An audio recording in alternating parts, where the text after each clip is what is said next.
Bonjour, nous revoici pour une nouvelle interview pour parler soft skills, entrepreneuriat et leadership. Et pour cela, j'ai le grand plaisir d'accueillir Morgane Février. Salut Morgane. Salut Jérôme, bonjour à tous et à toutes.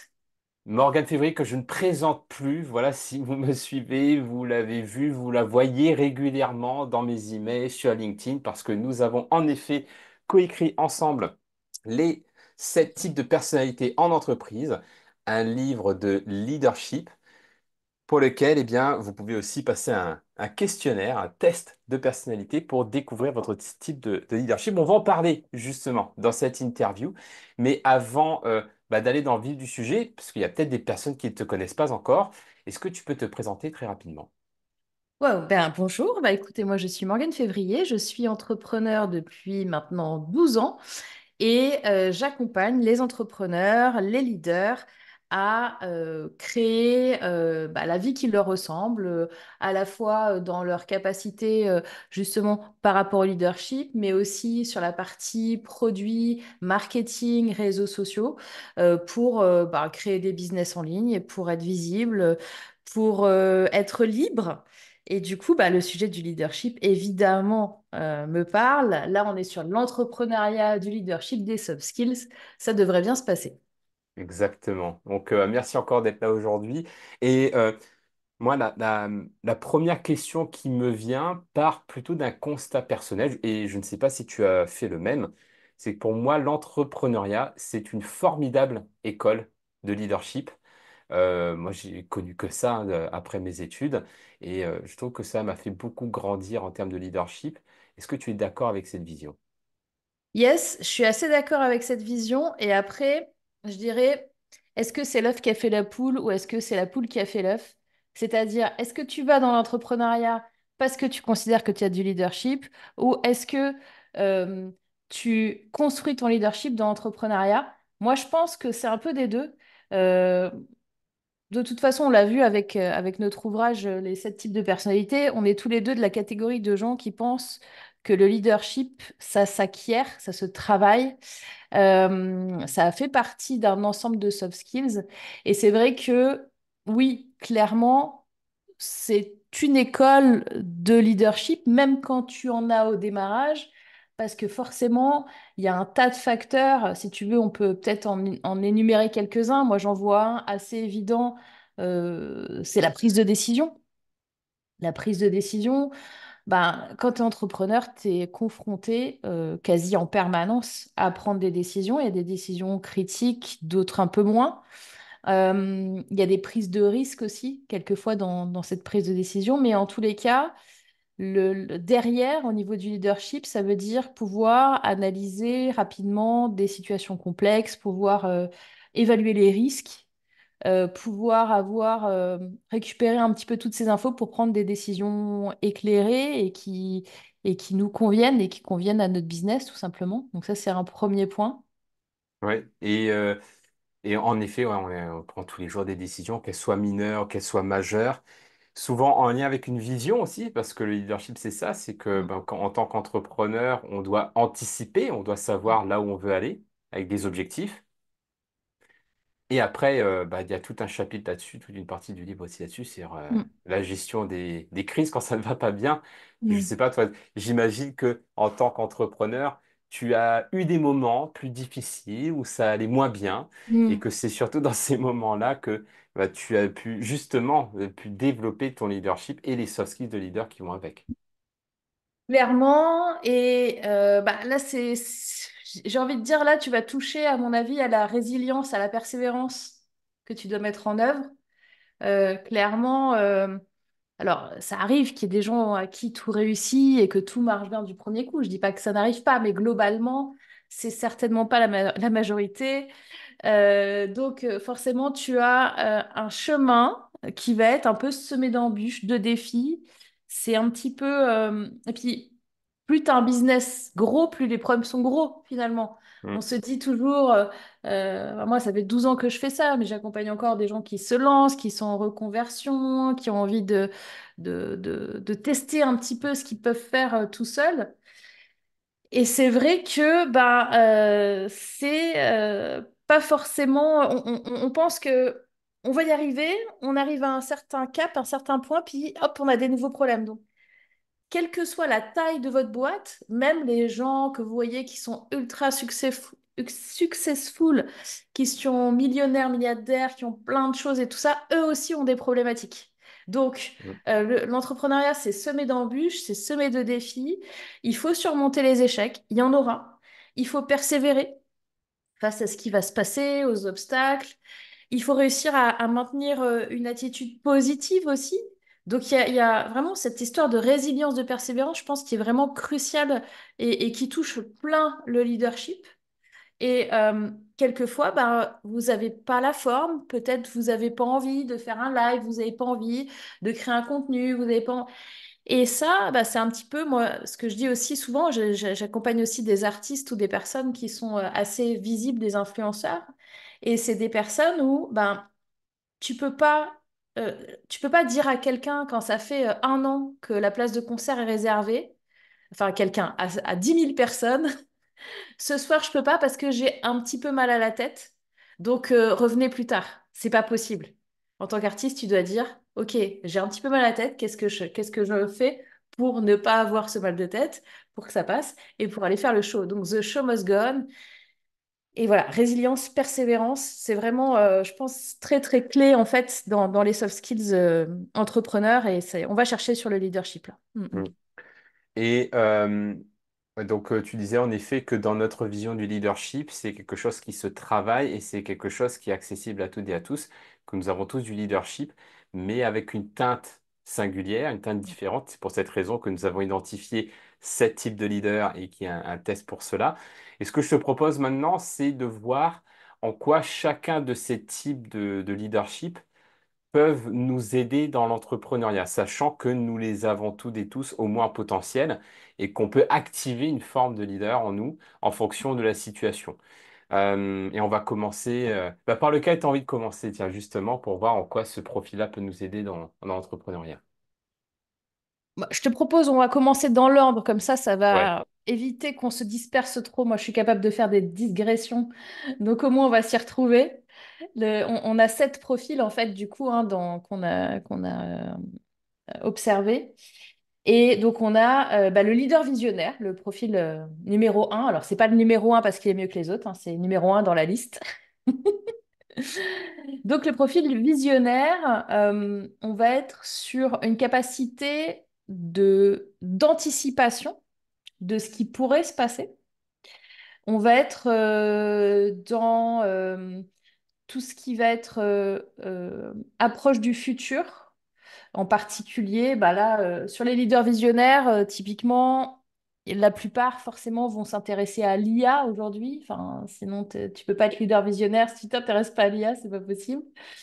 On va avoir tout ce qui va être, je pense, autonomie aussi. Donc, l'autonomie d'action. Les leaders visionnaires, souvent, euh, ça peut être compliqué de dialoguer avec eux parce qu'ils peuvent être dans leur monde, mais en tous les cas, ils ont une capacité d'autonomie qui est forte et de responsabilité. Voilà, ça c'est aussi un des soft skills qui sont importants sur le leadership. Donc moi, c'est ce que je pourrais te dire par rapport au leader visionnaire. Est-ce que tu vois d'autres choses? La capacité à fixer des objectifs clairs. Ouais, Voilà, on est dans l'anticipation et voilà ce que j'envisionne. Et même si c'est dans un an, voilà, le fait de se projeter dans le futur, moi, je ouais, pense que c'est vrai. c'est vraiment une grande force aussi qui est importante pour entreprendre. Et donc, oui, il y a des personnes qui ont ce profil-là, on va dire, un peu plus développé que les autres. Néanmoins, tout le monde a cette capacité-là. Bien sûr, Et ça se travaille. exact, Hmm. tout à fait. Et après, nous avons le leader mentor. Alors, en quoi le leader mentor peut apporter des ressources par rapport à des situations entrepreneuriales? Le leader mentor, il peut être un excellent bras droit parce que il a cette capacité à vouloir s'occuper des autres et vouloir les faire grandir. Donc, il va être dans tout ce qui va être formation, apprentissage continu. Il va vouloir que les équipes donnent le meilleur d'elles-mêmes. Et pour cela, il va être capable vraiment de les accompagner et d'aller chercher ce qui leur manque, etc. Justement, comment déployer les soft skills, comment les aider à être plus performants. Et voilà, le leader mentor, il a besoin de donner aux autres. Mm. Et je pense que ça en fait aussi un super commercial, en fait, Oui. parce que il va aussi prendre soin de ses clients, être attentif à leurs besoins, à voir comment bah, les produits ou les services qu'ils proposent va vraiment les impacter, les permettre d'améliorer leur situation. Et je pense Mm. que c'est important aussi pour un entrepreneur d'avoir cette capacité-là à travers ce profil leader-mentor. Ouais. Mm. Il va aller chercher les feedbacks, il va... Son objectif, c'est que les gens euh, progressent. Mm. Ça, c'est son leitmotiv. Mm. Donc, leader visionnaire, leader mentor. Ensuite, on a le leader pragmatique. Alors, en quoi un leader pragmatique où ce profil-là aide à entreprendre? Alors, le leader pragmatique, lui, il va te dire, ton projet, il va échouer. Dans le sens où il va aller chercher tout ce qui pourrait mal se passer. Il va envisager toutes les situations. Et il va t'expliquer, il va analyser en te disant, bah, statistiquement, tu as tant de chances de faire tant de trucs. Il va être très dans la... Alors, pas forcément dans la compta, il y a pas mal de... Quoique les comptables, c'est souvent des leaders pragmatiques, mais euh, il va être dans la recherche, dans l'analyse, dans les processus de production. Voilà, comment je fais pour aller du point A du point B. Et il est en mode, il a besoin d'avoir toute la map. Donc, c'est des personnes, il faut leur donner le temps de construire. Mais une fois qu'ils ont construit, ça roule. Ils sont tournés vers le résultat, ils sont tournés vers l'efficacité. Mais c'est vrai que, par exemple, un leader visionnaire, un leader pragmatique qui discute, ça peut être compliqué dans le sens où le leader visionnaire, lui, il va te dire, non mais moi, mon objectif, c'est qu'on aille sur la Lune dans 2 ans. Et le leader pragmatique, il va te dire, c'est pas possible. C'est pas possible. Aujourd'hui, on n'a pas assez de ressources, on n'a pas assez d'énergie, on n'a pas les process qu'il faut. Non, non, non. Et le leader visionnaire, il va te dire, bah, tu vas trouver les ressources qu'il faut. Il n'y a pas de problème. Donc là, le leader mentor, il va arriver, il va dire, bah attends, mais moi, je sais comment on va faire parce qu'on va faire monter en capacité les gens, on va les former et machin. Et du coup, le visionnaire et le mentor et le pragmatique vont bosser ensemble pour faire ce que le leader visionnaire avait dans la tête. Donc voilà, pragmatique, c'est hyper important. Bah, de toute façon, tous les profils sont hyper importants. On est tous un peu tous les profils, hein. Oui, Après, parce comme qu'en tu as fait, compris. cette dynamique-là dont tu parlais de visionnaire, mentor pragmatique, en fait, c'est un jeu de rôle que l'on a dans notre tête, Ouais, finalement. exactement. Mm. C'est exactement ça, c'est ce que vous allez vous dire et c'est aussi ce à quoi vous allez être confronté dans la vie. Parce que, il y a des dominances. Donc, un pragmatique, il va pas être que pragmatique. Il va avoir un peu de visionnaire, un peu de diplomate, un peu de compétitif, un peu de charismatique et tout. Mais n'empêche que comment dire, son premier stade dominant, ça va être pragmatique. C'est pour ça qu'il va réagir comme ça. Mais après, ce qui est bien, c'est que dans le bouquin, vous avez vraiment aussi les parties où on vous dit quel leader, comment parler à quel leader. Et on vous dit les leaders qui vont bien ensemble, les leaders où c'est plus difficile, tout ce qui est la partie gestion des conflits, etc. Donc voilà, vous avez en fait un mode d'emploi quelque part de la psychologie humaine sur le leadership. Oui, parce que c'est vrai que quand on a fait le livre, c'était par rapport aux autres, mais Ouais, finalement, parce que souvent, quand on entreprend, on peut le faire seul et qu'on oui. on joue ces différents-là soi-même avec soi-même, et que bah, on peut avoir des bonnes pratiques pour mieux se parler à soi-même dans ces situations, par exemple. C'est ça, et vous pouvez même vous poser la question si vous avez, parce que quand vous faites le test, vous savez du coup quel est le pourcentage qui est en vous, qui est charismatique, compétitif, etc. Si vous avez un faible taux de pourcentage, moi par exemple, mon plus bas taux, je crois que c'est le compétitif et le diplomate. Voilà, mais c'est mes deux trucs à faire remonter. Moi, du coup, dans mes soft skills, je vais essayer d'améliorer en particulier les soft skills diplomates et compétitifs que j'ai pas. Et du coup, je vais me dire, bon, si jamais j'étais un leader compétitif, qu'est-ce que je ferais? Mm, Et du coup, en fait, ça me challenge, ça me pousse dans le... Ce serait pas mon premier instinct de faire ça, mais c'est peut-être bien dans ce cas-là de le faire, tu vois. mhm, Et en plus, quand tu es dans l'entrepreneuriat, tu es obligé d'avoir une grosse partie compétitif et diplomate. Enfin, c'est... Et moi, c'est là où je pêche. Donc, c'est hyper important pour mon business que je remonte ces capacités-là. mhm, mhm. Donc, on a visionnaire, mentor pragmatique. Ensuite, on a leader charismatique. En quoi ce leader en nous nous aide dans notre aventure entrepreneuriale? Lui, c'est celui qui est capable d'aller parler en public, d'être à l'aise, de fédérer, de... C'est le mec, il a un cocktail et il va parler à tous les groupes de personnes, même s'il les connaît pas. Donc là, on a quelqu'un qui a une capacité à motiver, à inspirer, à fédérer. Donc typiquement, euh, plutôt dans le marketing, dans le commercial. Et ça, c'est des choses où peut-être vous vous dites aujourd'hui, non mais moi j'ai peur, moi j'ai pas envie de me montrer, j'ai pas envie de parler en public, j'ai ceci, cela. Ben, demandez-vous, ok, qu'est-ce qu'un leader charismatique qui ferait? Mhm, Et du coup, vous avez une feuille de route contre-intuitive au départ, mais qui est tout à fait juste et qui vraiment va pouvoir vous aider à avancer, à vous améliorer. mhm. Et oui, on en a besoin aussi hein, de sortir de sa grotte, de son cocon Ben quand on oui, est en entrepreneur. particulier, tu vois, quand on est entrepreneur, moi souvent je vois des entrepreneurs qui on choisit l'entrepreneuriat pas forcément pour devenir commercial et vendre des trucs, hein. Mhm, Ils ont choisi l'entrepreneuriat pour parce qu'ils croient en un projet, parce qu'ils veulent aider les gens, parce que ils avaient envie d'être libres financièrement, etc. Et donc c'est super chouette d'avoir ce genre d'envie. Mais derrière, si vous ne jouez pas votre leader charismatique un petit peu, vous n'existez pas, hein.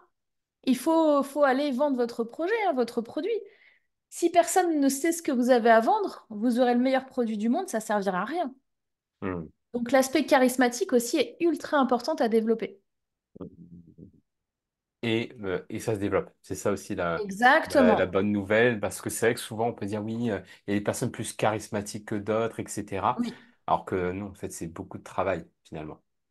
Oui, après, moi je pense qu'on a un fond, tu vois. Je pense qu'il y a des gens qui sont d'instinct, enfin peut-être un peu plus charismatiques, mais, et je mets un grand mais, en aucun cas, ça veut dire que vous, qui ne l'êtes pas trop ou qui l'êtes moins, vous ne pouvez pas l'être. Voilà.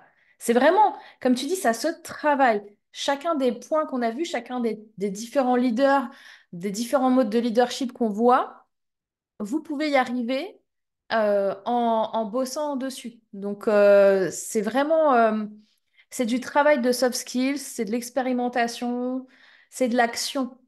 C'est de l'action. Plus vous allez faire quelque chose, mieux vous allez le faire. Aujourd'hui, enfin, toi et moi, Jérôme, on n'est pas nés en sachant parler à une caméra. On s'est pas dit, ouais, trop bien, il y a une caméra, je vais parler. Non. Tu te souviens la première fois que tu allumé une caméra pour parler à la caméra? Oui, je me souviens, la vidéo est encore sur YouTube.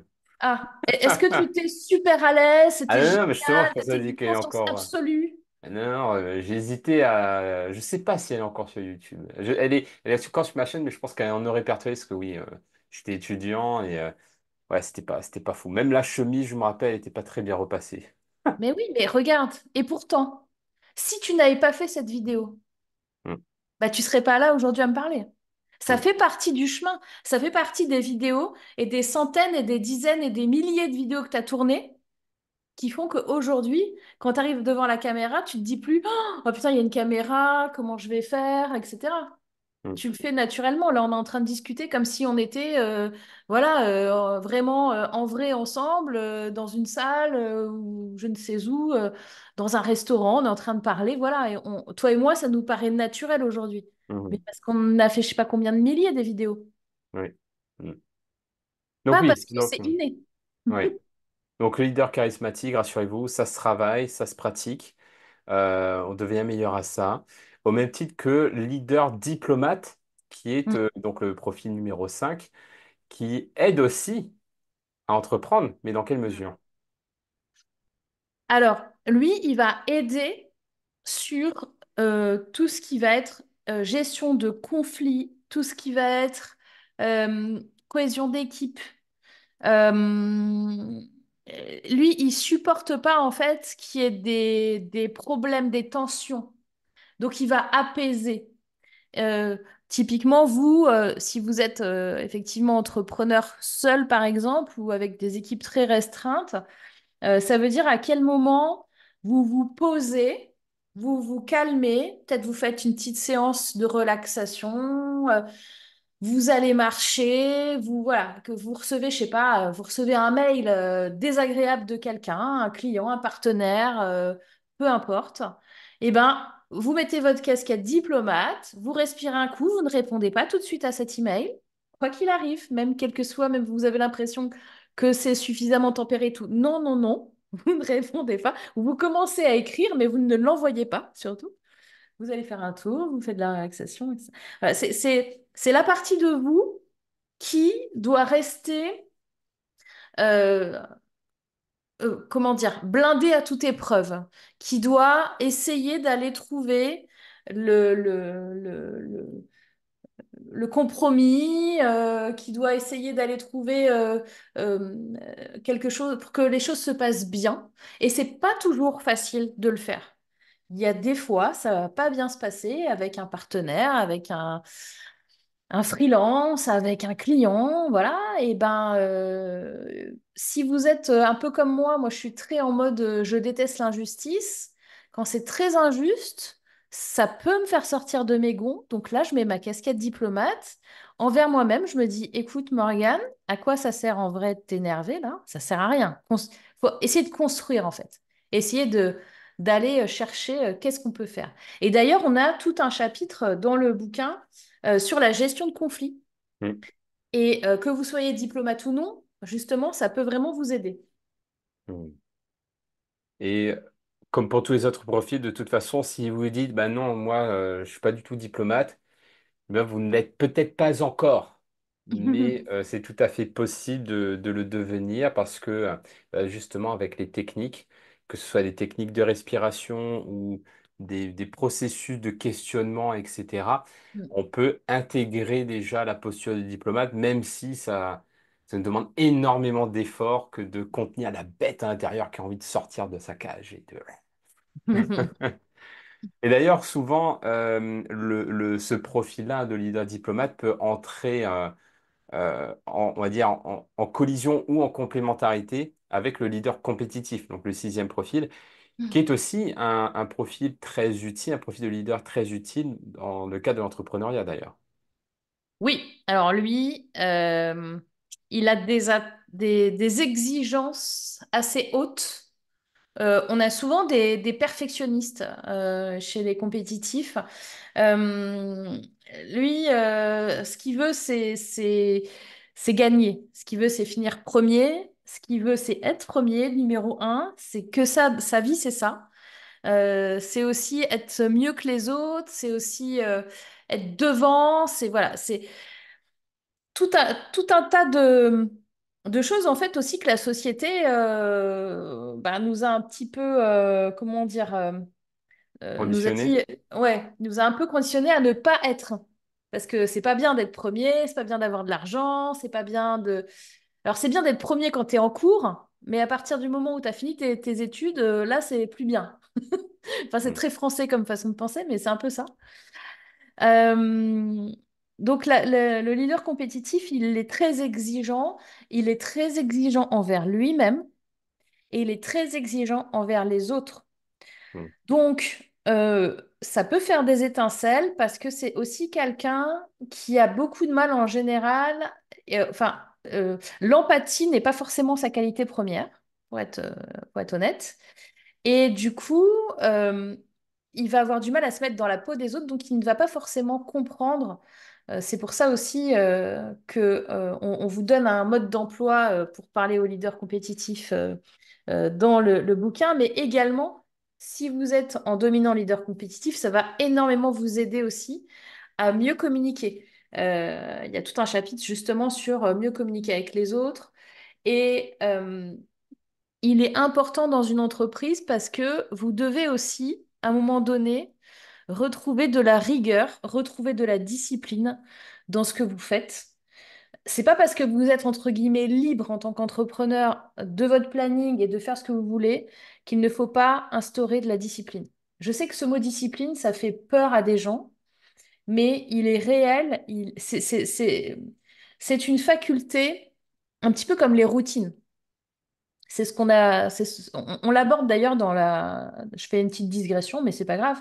On l'aborde d'ailleurs dans notre méthode de productivité, la méthode Promax, où on vous parlera de routine, on vous parlera de discipline, on vous parlera d'organisation spécifique. Ça vaut pour les entrepreneurs, ça vaut pour les leaders, ça vaut pour les managers. On vous mettra le lien si vous souhaitez aller voir, mais c'est hyper important d'avoir de la discipline. Très très vite, on peut se perdre. Très très vite, on peut ne plus avoir de repères en fait. Mm. Et je pense que c'est très très important de garder des repères quand on est entrepreneur. Et c'est pas si facile que ça. Moi, des fois, je sais pas qu'on est un jour férié. Si je me laisse aller, je regarde même plus si on a un week-end ou pas. Donc, je me force à regarder est-ce qu'on est un jour férié, est-ce qu'on est le week-end, Mm. quelle heure il est. Je me force parce que sinon, t'es, après, tu es en burn-out, etc. Donc, la discipline est hyper importante. Mm. Et souvent, la discipline fait peur par rapport à... parce que souvent, ce que j'entends des personnes que j'accompagne également, c'est moi, j'ai choisi l'entrepreneuriat pour être libre et créatif. Mm. Et que moi, quand j'ai trop de contraintes, je suis pas créatif. Ce qui est faux, en fait, parce que la créativité est souvent nourrie de la contrainte. Et d'ailleurs, beaucoup d'artistes qui m'inspirent, que ce soit des écrivains, que ce soit des personnes dans le domaine de la musique et de l'acting, etc., bah, c'est souvent des personnes qui ont des habitudes très fortes, qui se lèvent à la Oui. même heure, qui commencent toute la journée de cette manière-là. Et c'est quelque part ce socle-là qui stimule leur créativité. Donc, la discipline n'est pas un frein à la créativité. Au contraire, ça peut la nourrir. Moi, c'était là-dessus que je voulais aller dans ton sens Ah ben, également. les gens s'imaginent pas. Moi, je côtoie vraiment des artistes qui ont du succès. Je peux te dire que tous, je suis en train de réfléchir en même temps que je te parle, euh, ouais, tous, sont ultra disciplinés. Ils ont tous leur routine. Ils ont tous leur truc qu'ils s'imposent, vraiment. Et ce sont des gens très créatifs, mais ils sont tous successful. Ils ont tous un truc très, très cadré. Ouais, clairement, je suis 100% d'accord avec toi. Et et je voulais juste rajouter un truc, là c'est plus personnel sur la partie leader compétitif dans l'entrepreneuriat. Je trouve que c'est le profil qui aide le plus à à rebondir, à dépasser un obstacle ou à se relancer quand on a un concurrent, etc. Moi, ça m'est arrivé d'avoir dû faire face à un concurrent ultra agressif, etc. Et ben, c'est le leader compétitif qui m'a donné un peu l'esprit du combattant, entre guillemets, pour y aller, me dépasser, et de finalement transformer l'adversité quelque part en opportunité de progrès en me disant bah, grâce à cet adversaire, finalement, après j'ai peut-être un background d'arts martiaux très fort aussi, c'est peut-être pour ça que je prends comme ça, mais grâce à l'adversaire, eh bien, c'est là que je vais progresser le plus. Hmm. Et c'est un peu le côté si tu disais oui, le premier de ma vue, bah, le premier, c'est t'as personne devant pour te booster, quoi. Donc, Oui. quand t'es pas premier, il y a toujours quelqu'un devant Ouais, qui t'amène à te dépasser. Et pour moi, c'est ça aussi l'esprit de leader et de leader compétitif. clairement, Mm, clairement, je suis 100% d'accord avec toi. mm. Et Et après, on a c'est, le dernier. Ah, oh, pardon, tu voulais non, compléter. je dis, c'est très tourné vers comment tu es perçu par les autres aussi, tu vois. Mhm. Donc, moi, c'est pour ça que je pense que ce profil-là est moins chez moi, alors que j'ai quand même des choses un petit peu sur l'exigence, l'efficacité, mais pas au point de, comment dire, de me comparer. Voilà. Je suis pas dans Mhm. la comparaison. Et Mhm. c'est ça qui fait que j'ai beaucoup de points en moins sur la compétition. Mm. Dernier profil, oui. Oui, bah, les leaders collaboratifs. Donc, Mm. en quoi ce profil-là, pareil, que nous avons tous en nous, peut nous aider? Bah là, c'est comment tu fais pour travailler avec les autres intelligemment, comment tu fais de la co-création, euh, comment tu as une culture en fait de ensemble finalement, c'est-à-dire euh, bah, j'aime faire des projets avec les autres, si l'autre réussit, moi aussi. Donc il y a quelque chose qui galvanise aussi une équipe quand vous avez des leaders collaboratifs parce que ils sont très soucieux du bien-être en fait de chacun des éléments du groupe. Leader collaboratif, c'est par exemple les RH. Si vous avez un RH qui est très très bon, bah, souvent c'est des gens qui sont collaboratifs parce qu'ils sont vraiment dans, ils se soucient vraiment de l'humain et leur leitmotiv, c'est d'aller chercher comment on crée quelque chose tous ensemble, qui n'est pas quelqu'un derrière, qui soit à la traîne ou qui soit pas dans le même mood, mais qui, voilà, qui s'intègre aussi. Il y a l'intégration. euh, en entrepreneuriat, on sous-estime ce qu'on appelle l'onboarding, et c'est-à-dire le fait qu'un client passe de prospect à client. Bah, le leader collaboratif, il peut être au service client et être vraiment à l'écoute de la livraison du produit, de comment ça s'est passé, des feedbacks, et puis derrière, ben, prévenir l'équipe des retours. Voilà. C'est un élément essentiel et vous-même, si vous êtes, vous n'avez pas forcément ce soft skill collaboratif qui est développé, ça peut vous aider, même si vous êtes en soloprenariat, parce que ben, vous êtes tout le temps face à des gens, en fait.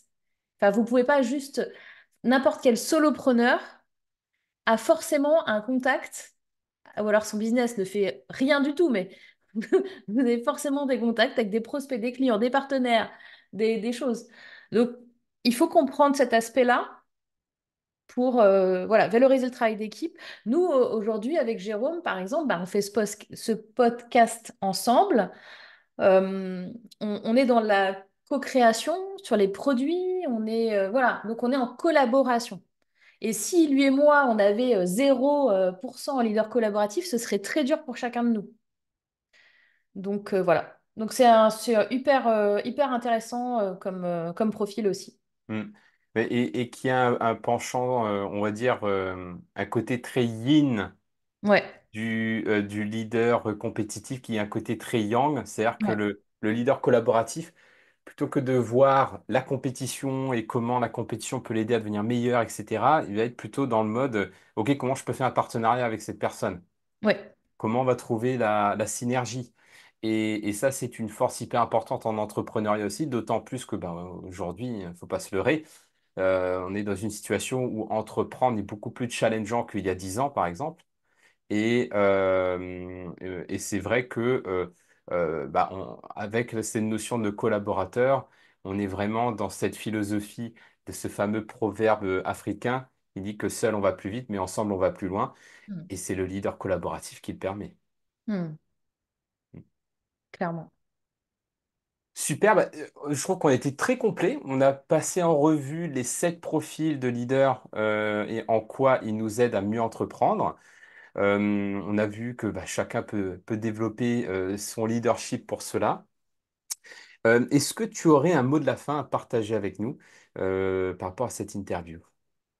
Yes, moi je pense que il y a un facteur aussi très important dans le développement du leadership, que vous soyez entrepreneur ou salarié ou peu importe, c'est la capacité d'apprentissage continu.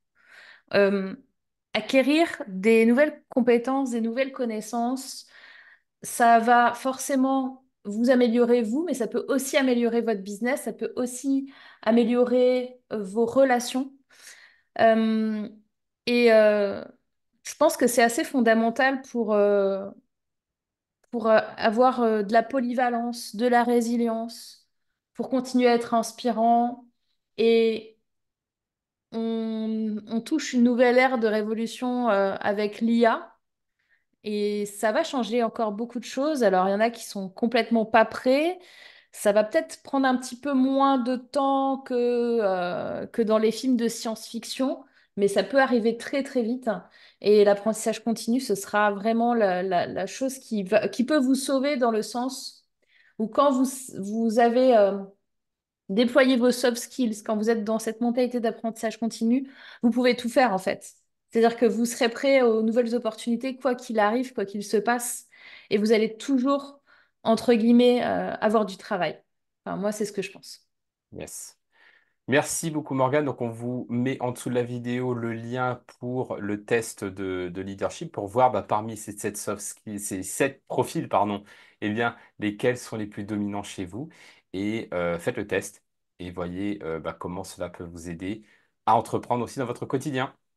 Yes. Merci Morgane, à bientôt. Merci Jérôme, à bientôt.